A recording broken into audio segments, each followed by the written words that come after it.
En aquel tiempo Jesús salió de Samaria y se fue a Galilea. Jesús mismo había declarado que ningún profeta que se le honra en su propia patria. Cuando llegó, los galileos lo recibieron bien, porque habían visto todo lo que él había hecho en Jerusalén durante las fiestas, pues también ellos habían estado allí. Volvió entonces a Caná de Galilea, donde había convertido el agua en vino. Había allí un funcionario real que tenía un hijo enfermo en Cafarnaún. Al oír que Jesús había venido de Judea a Galilea, fue a verlo y le rogó que fuera a curar a su hijo, que se estaba muriendo. Jesús le dijo: si no ven ustedes señales y prodigios, no creen. Pero el funcionario del rey insistió: Señor, ven antes de que mi muchachito muera. Jesús le contestó: vete, tu hijo ya está sano. Aquel hombre creyó en la palabra de Jesús y se puso en camino. Cuando iba llegando, sus criados le salieron al encuentro para decirle que su hijo ya estaba sano. Él les preguntó a qué hora había empezado la mejoría. Le contestaron: ayer, a la 1:00 p.m, se le quitó la fiebre. El padre reconoció que a esa misma hora Jesús le había dicho: tu hijo ya está sano. Y creyó con todos los de su casa. Esta fue la segunda señal milagrosa que Jesús hizo al volver de Judea a Galilea. Palabra del Señor.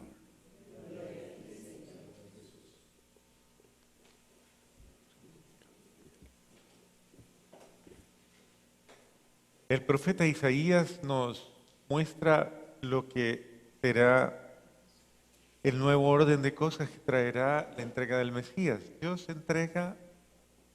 Su entrega no es infecunda o infértil. Dios entrega para crear un orden nuevo de las cosas. Precisamente toda la pasión, muerte y resurrección de nuestro Señor Jesucristo, el misterio pascual, está dado como parte del misterio de la redención de la humanidad y de todo lo orden en la humanidad. Todo lo que antes había sido sometido al pecado, ahora en Cristo es restablecido, es replanteado. Es decir, Cristo viene precisamente a liberar absolutamente al mundo de toda la condena que el pecado, el primer pecado, había sometido. Y Él lo viene a dar por la gracia, por su intervención. Es decir, todas las cosas que se habían perdido por Adán fueron recuperadas en Cristo por Cristo. De esa manera, el orden de la humanidad se restablece. En Cristo se vuelve a formar el hombre, es el hombre nuevo, la criatura nueva, la persona nueva, la familia nueva. Todo aquel que viva en Cristo Jesús vivirá una nueva experiencia, vivirá una nueva gracia. Pero yo tengo que entrar en esa experiencia de vivir a Cristo Jesús. Si yo no entro a vivir a Cristo Jesús, si yo no lo acepto, si yo no lo asumo, si yo no lo encarno en mi vida, si no lo verdaderamente lo tomo en serio como una forma de que Cristo cristianice mi vida, pues mi vida no vivirá ninguna novedad. Yo puedo vivir conceptualmente con Cristo, emocionalmente con Cristo, sentimentalmente con Cristo y de pronto inspiradoramente con Cristo en acciones bonitas, pero no tener una vida cristiana. La vida cristiana comienza cuando yo comienzo a asimilar el Espíritu de Cristo. El Espíritu de Cristo que entra en mí y que obra en mí esa novedad. ¿Y esa novedad cuál es? Pues precisamente todo lo que Él es: el amor, la verdad, la vida, toda la gracia de su esplendor. Si en mí hay rechazo a algún aspecto de aquello que Cristo nos enseña en el Evangelio, pues quiere decir que esa figura todavía está demasiado borrosa o insípida, no se ha formado el Cristo perfecto en mí, el Cristo verdadero en mí. Se tiene que formar, como dice el apóstol Pablo, ese Cristo perfecto, y yo llegar a la altura de ese Cristo. En ese sentido estamos llamados a dejar de vivir una vida inspirada por las pasiones negativas, por el yo, por los instintos, por los azares de la vida, y hay que tener un referente claro. Cristo debe ser el referente. Si yo no vivo en esa referencia de Cristo, puedo decir que no estoy en la línea del crecimiento, no estoy en la línea precisamente del beneficio, porque vivir a Cristo me llena y me beneficia, me sacia. Pero si yo no vivo a Cristo, pues básicamente es como si no estuviese corriendo, fluyendo esa gracia de Dios en mi vida. El apóstol Pablo dice, en mí no se ha desperdiciado la gracia. Al contrario, ella se ha aprovechado muy bien.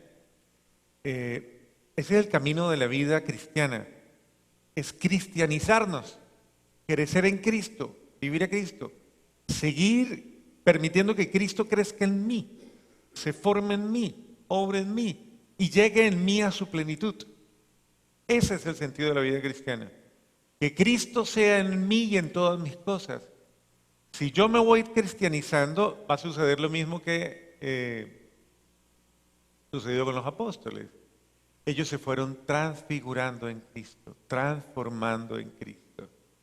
Y de ser unos simples hombres llenos de miedos y llenos de confirmados por el Espíritu Santo, llegaron a dar la vida, llegaron a obrar milagros, llegaron a tener las cualidades necesarias para tocar su realidad, para transformarla. Y si seguimos la secuencia de todos los apóstoles, todos excepto Judas, murieron dando el testimonio de Cristo y transformando una realidad. Donde ustedes vayan, San Andrés en Grecia, transformó y convirtió a todos. San Juan en Patmos. Y cada uno de ellos fue llevando Santiago en España. Y así sucesivamente todos ellos, donde fueron sembrados, florecieron. Si usted quiere que su vida sea fecunda, llénela de Cristo, para que sea Cristo en usted quien actúe y obre esa gracia nueva. Esto no es por su esfuerzo, no es por su... Esto es porque Cristo entra en mí, obre, hace en mí, y Él cuando está en mí es capaz de transformar la realidad.